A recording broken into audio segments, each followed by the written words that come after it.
விசேஷித்த குடும்பம் சொல்றவங்க மட்டும் கரத்தை உயர்த்தி சத்தமாய் ஆமென் சொல்லுங்க பார்க்கலாம். மோசே எதை வச்சு விசேஷம் சொல்றாரு தெரியுமா?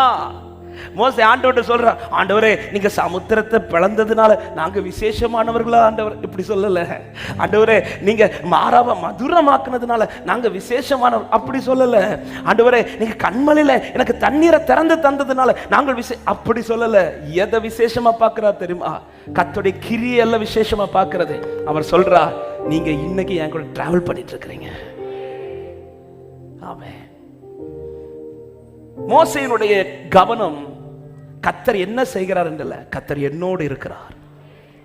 இஸ்ரவேலுடைய கவனம் கர்த்தர் என்னோடு இருக்கிறார் என்றல்ல, கர்த்தர் என்ன செய்கிறார், என்ன செய்கிறார் என்று பார்த்து கொண்டிருக்கிறவர்களுக்கு கிரியை நடந்த பிறகு காட்டுறார். என்னோடு இருக்கிறத பெருசா பார்க்கிறவனுக்கு வழியை காட்டி கொடுக்கிறார். இன்னைக்கு காலை நேரத்தில் எதை விசேஷமா பார்க்கறீங்க?